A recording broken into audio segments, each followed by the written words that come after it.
찌질한 한국 남자랑 결혼을 한다고? 지금 너 제정신이니? 여기 하나뿐인 여동생이 한국 남자와 결혼을 하고 싶다는 말을 하자 뒷목을 잡고 격분하는 언니가 있습니다. 사이가 좋았던 자매는 이번 사건을 계기로 인연을 끊자는 말까지 하게 되는데요. 그녀들은 무사히 이 위기를 넘길 수 있을까요? 오늘의 사연을 소개합니다. 안녕하세요. 저는 프랑스의 한 기업에서 회계사로 일하고 있는 소피아라고 합니다. 재력 있는 부모님 밑에서 자라온 저희 자매는 부족함 없는 어린 시절을 보내면서 자랐습니다. 하지만 저희 둘은 너무나 다른 성향을 가지고 있었는데요.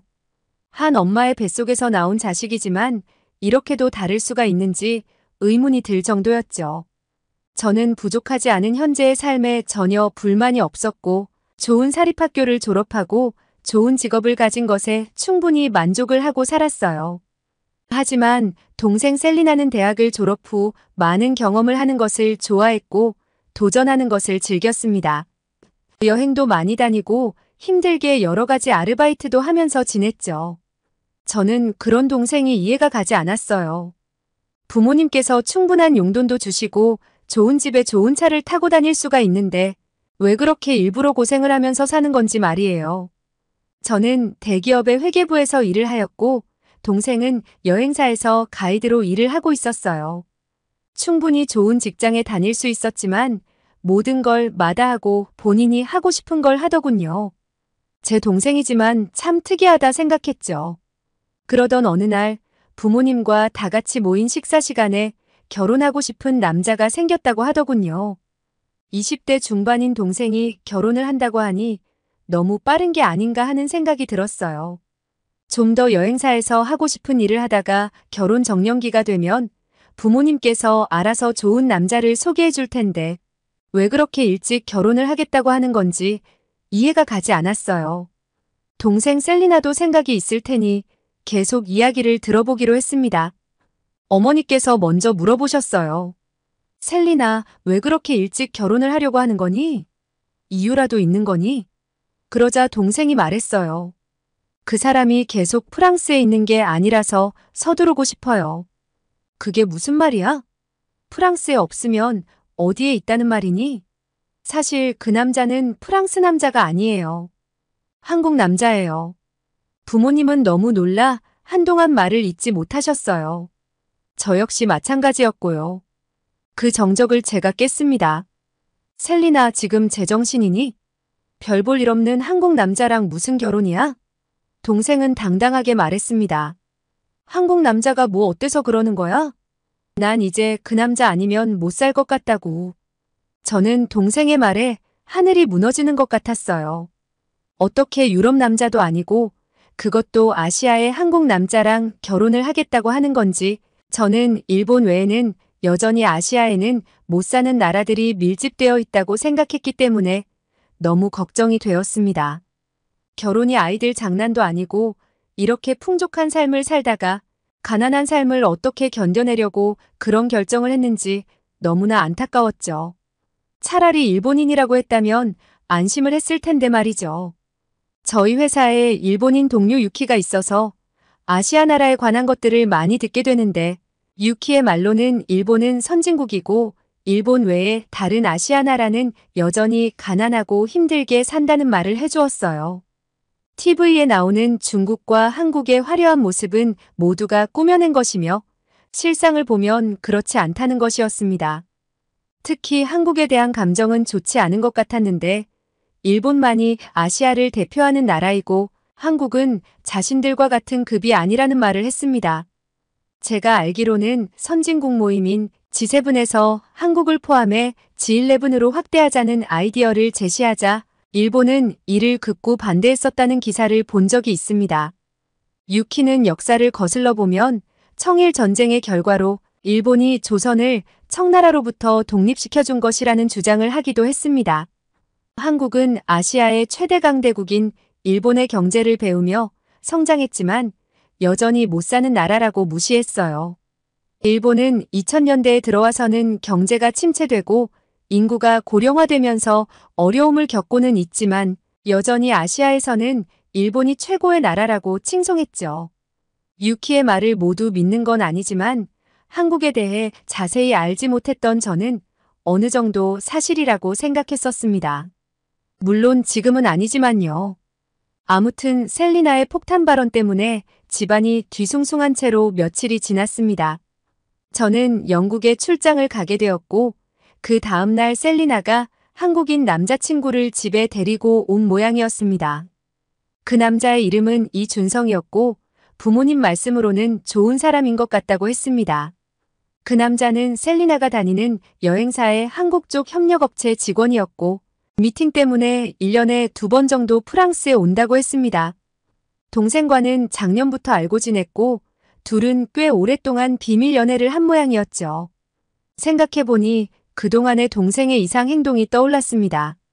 한국어 공부를 하는 것을 몇 번 보았는데 저는 케이팝이 워낙 인기가 많다 보니 노래를 따라 부르려고 한국어를 배우는 줄 알았습니다.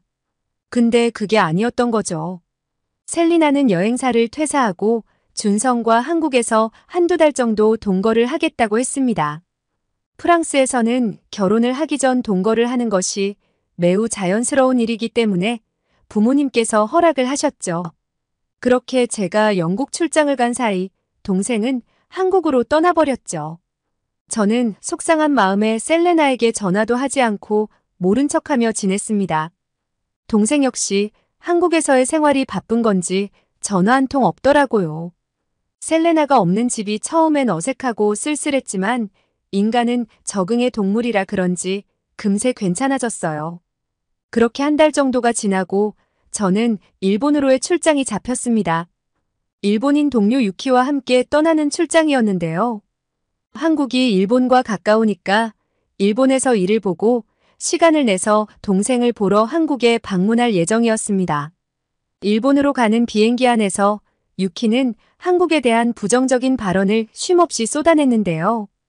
회사에서도 그런 말들을 하곤 하는데 저와 단둘이 있으면 더욱 심해지는 것 같아요.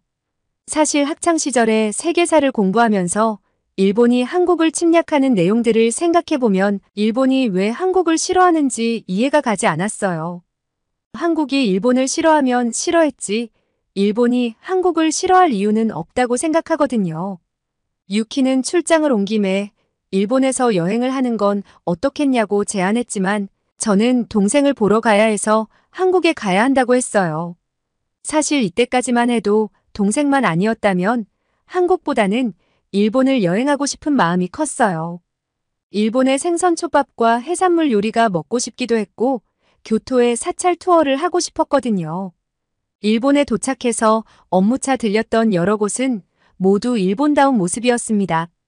사람들은 조용했고 친절했으며 딱히 불만이 있었던 건 없었어요.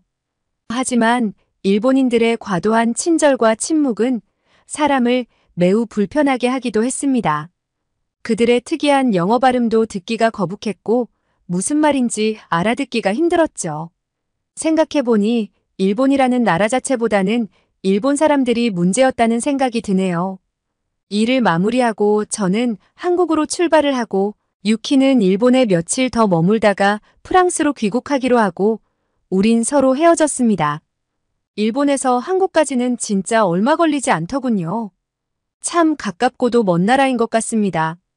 동생 몰래 가는 거라 연락을 하지 않았는데 인천공항에 도착하자 셀리나에게 연락할 걸 하는 후회를 바로 했습니다.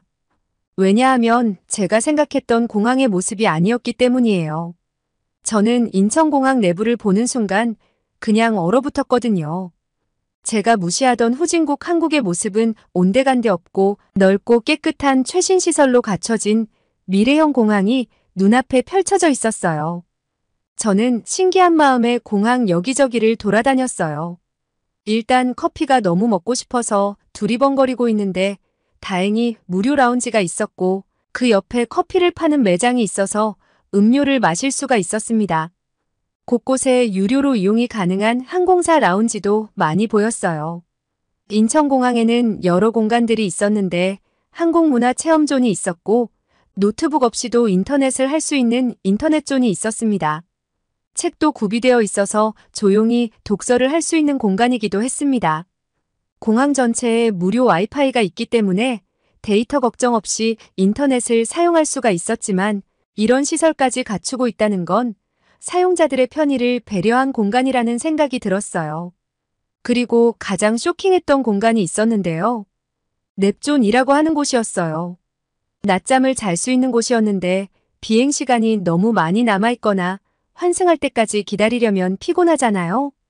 보통은 공항 의자나 바닥에서 자는 경우가 많은데 낮잠존이 마련되어 있으니 잠시라도 편안하게 잠을 잘 수 있겠다는 생각이 들었죠.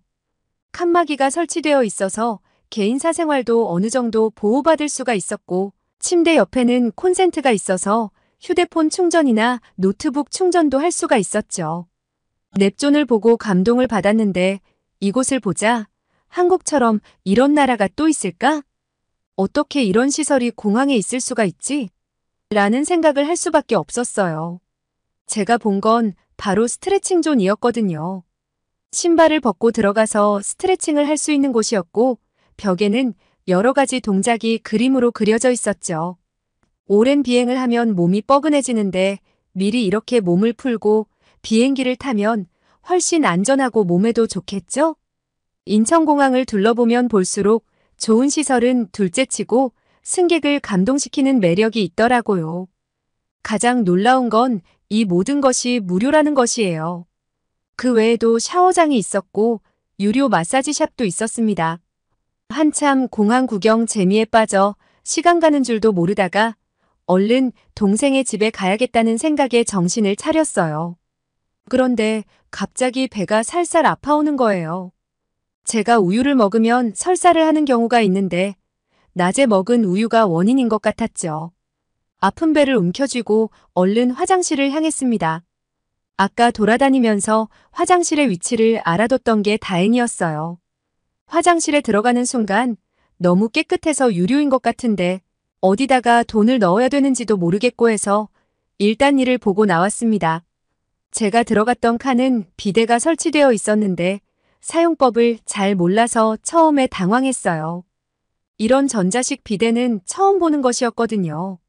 사실 비데는 프랑스에서 유래된 단어인데 프랑스 귀족사회의 애완 조랑말을 비데라고 말했었죠.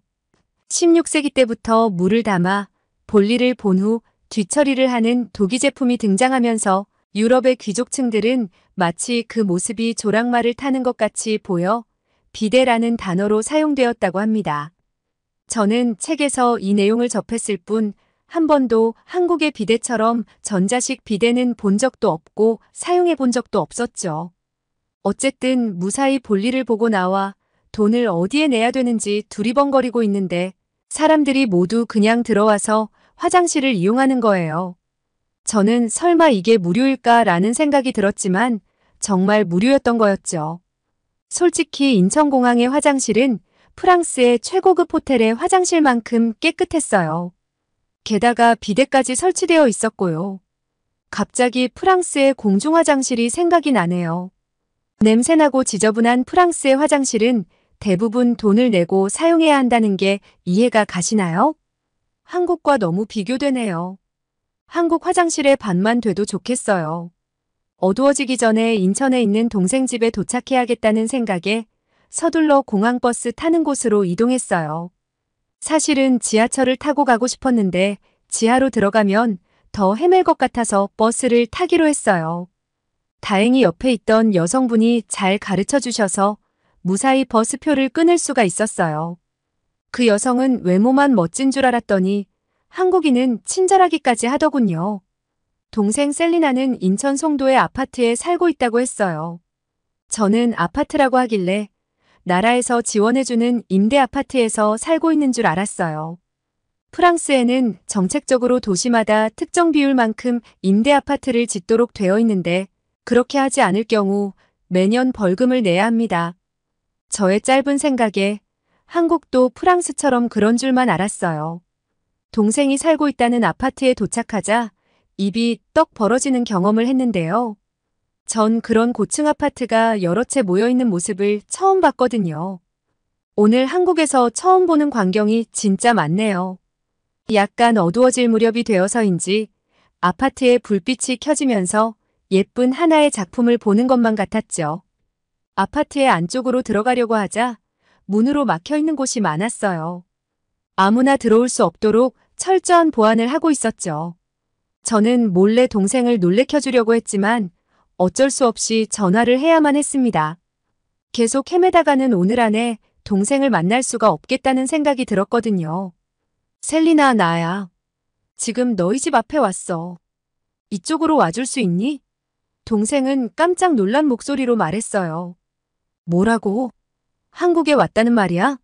아니, 미리 전화를 하지 그랬어. 조금만 기다려. 그쪽으로 갈게. 저는 저의 위치를 대충 설명해주고 셀리나를 기다렸습니다. 잠시 후 동생이 보였고 프랑스에 있을 때의 서운한 감정은 온데간데 없고 그저 반가운 마음뿐이었죠. 우리는 끌어안고 기쁨의 눈물을 흘렸어요. 그런데 셀리나가 너무 예뻐졌다는 게 느껴졌어요. 살이 빠진 것도 아니고 메이크업을 한 것도 아닌데 미묘한 변화가 있었어요. 알고 보니 피부가 너무 좋아진 것이었죠. 셀리나, 피부가 왜 이렇게 좋아진 거야? 한국에 와서 화장품을 전부 한국 거로 바꿨거든. 프랑스에서 비싸고 좋다는 화장품 다 써봤지만 한국의 화장품이 훨씬 저렴하고 피부에 좋더라고. 그리고 종류가 많아서 피부 타입에 따라 맞춤 선택이 가능해. 저는 한국에서 화장품을 사가지고 가야겠다는 생각을 했습니다. 언제나 피부가 스트레스였는데 셀리나의 좋아진 피부를 보니 살짝 질투가 났답니다. 동생의 집에 들어가자 밝고 따뜻한 분위기의 인테리어가 시선을 사로잡았어요. 그리고 집안이 상당히 시원했습니다. 저는 당연히 이동식 에어컨을 틀어놓았다고 생각했죠. 그런데 천장에 달려있는 시스템 에어컨이었어요. 프랑스에서 보던 투박하고 지저분한 모습의 에어컨이 아니었죠. 동생은 한국에는 에어컨이 없는 집은 거의 없다고 했어요. 사실 프랑스에는 에어컨이 없는 집이 대부분이에요. 습도가 낮은 건조한 더위라서 그늘에만 있어도 시원한 편이고 오래된 돌집은 실내가 그렇게 덥진 않거든요. 특히 수도 파리에는 에어컨 실외기가 도시미관을 해친다는 이유로 구청의 허가를 받아야 하는 절차가 있습니다. 복잡하고 번거롭기 때문에 그냥 에어컨 설치를 포기해버리는 거죠. 비용도 엄청 비싸기도 하고요. 충격적인 건 이번에 열리는 올림픽의 선수촌에 에어컨이 없다는 사실입니다. 선풍기만 설치해 놓았다는 기사를 본 적이 있는데 점점 더워지는 유럽의 날씨를 감당할 수 있을지 의문이네요. 동생의 집에 있는 전자제품은 삼성과 LG의 제품이 대부분이었는데 저도 삼성 핸드폰을 사용하고 있어서 얼마나 좋은 브랜드인지는 알고 있습니다. 셀리나는 한국의 전자제품에 대해서 좋은 점을 쭉 이야기하면서 자랑한다고 여념이 없었죠. 저는 속으로 얘가 한국 사람이 다 됐구나 라고 생각했습니다. 조금 있으면 제부가 올 시간인데 밖에 나가서 저녁을 먹자고 했습니다. 제부는 제가 영국 출장 중일 때 부모님을 뵈러 집에 왔었기 때문에 저는 실물을 한 번도 본 적이 없었지만 사진으로만 봐서는 굉장히 어려 보였습니다. 동생보다 6살이나 많으니 저보다도 나이가 많은 건데 그렇게 보이지 않았어요. 제부의 어떤 점이 좋은지 동생에게 물어봤어요. 유럽에도 멋진 남자들이 많은데 하필이면 한국 남자에게 마음이 빼앗겼는지 정말 궁금했거든요. 셀리나, 한국 남자의 어떤 점이 좋았었는지 너무 궁금해. 한국 남자는 책임감이 강하고 배려심이 많아. 뭐든지 내가 원하는 걸 먼저 물어보고 나의 뜻대로 해주려고 노력하거든. 거친 유럽 남자들하고는 차원이 다르게 정말 스윗하기도 하고. 그리고 땀 냄새가 거의 나지 않고 언제나 좋은 향이 나는데 한국인들은 여자나 남자 모두 몸에서 냄새가 안 나더라고. 아침 저녁으로 씻고 옷도 자주 갈아입는 게 당연하다고 생각하고 위생관념이 다른 나라 사람들과 다르게 철저한 것 같아. 그래서 나도 한국에 와서 위생관념이 철저해지다 보니까 피부도 좋아지는 것 같아. 그리고 한국의 수돗물은 정말 깨끗해서 자주 씻고 싶게 만들어. 동생은 제부의 모든 것이 좋은지 침이 마르도록 칭찬을 했어요. 셀리나와 이야기를 하고 있는데 전화가 왔어요. 아파트 앞에 식당으로 나오라는 제부의 전화였죠. 제부는 직장 선배와 같이 식사하는 게 어떻냐고 해서 저는 좋다고 했어요.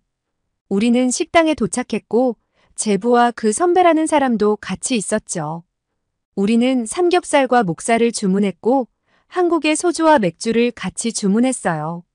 예전에 한국 드라마에서 소주를 먹는 장면을 본 적이 있는데 맛이 정말 궁금했거든요.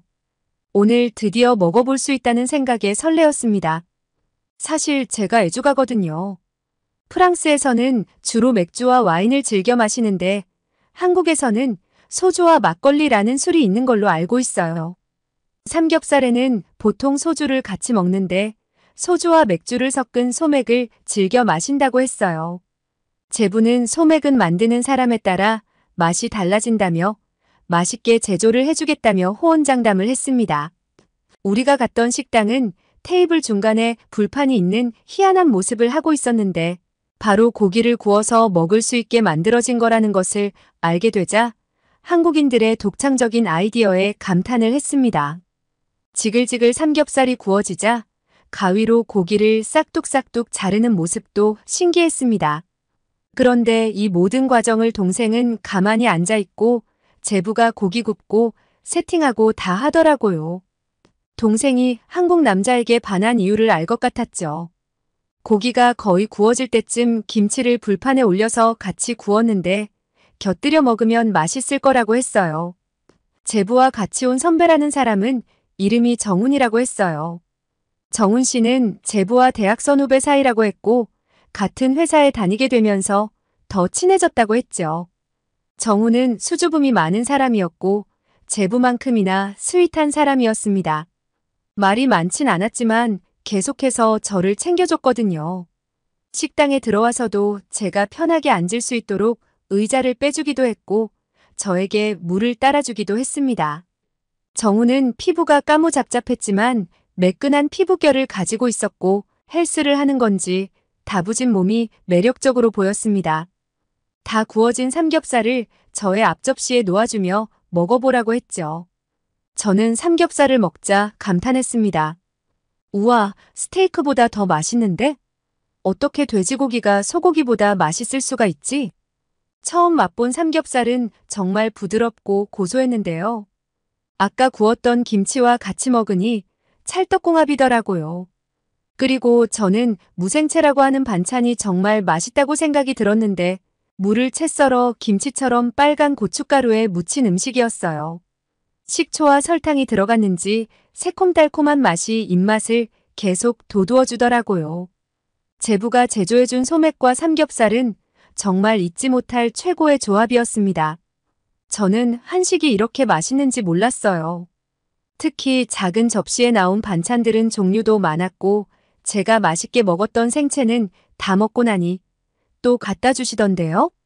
공짜로 또 음식을 주길래 동생에게 물어보니 한국의 대부분 식당에서는 반찬을 무료로 계속 준다면서요? 인정 많은 한국의 문화에 감동받았습니다. 영어가 조금 서툴긴 했지만 의사소통에는 큰 문제가 없었던 정훈과는 식사를 하면서 많은 이야기를 나누었는데요. 이상하게 끌리는 무언가가 있었고 한국 남자의 매력을 알 것 같았죠. 우리는 2차로 간단하게 한 잔 더 마시러 갔고 즐거운 시간을 보냈습니다. 저는 한국에서 이렇게 좋은 시간을 보내게 될 줄은 꿈에도 몰랐어요. 첫째는 동생이 그렇게 잘 사는지 몰랐고 둘째는 한국이 이렇게 발전된 나라인지 몰랐던 거죠. 그리고 가장 중요한 건 한국 남자가 정말 매력적이었다는 것이었죠. 저는 프랑스에 돌아왔지만 여전히 정훈과 좋은 감정을 가지고 연락하면서 지내고 있습니다. 아마도 다음엔 동생이 아닌 정훈을 보러 한국에 가게 될 것 같네요. 오늘은 프랑스의 회계사로 일하고 있는 소피아 씨의 사연을 들려드렸는데요. 한국 남자의 매력에 푹 빠지신 것 같은데 나중에 좋은 소식 전해주셨으면 좋겠네요. 오늘도 건강하고 행복한 하루 되시고 구독과 좋아요 부탁드립니다. 이상 미연이의 공감튜브였습니다.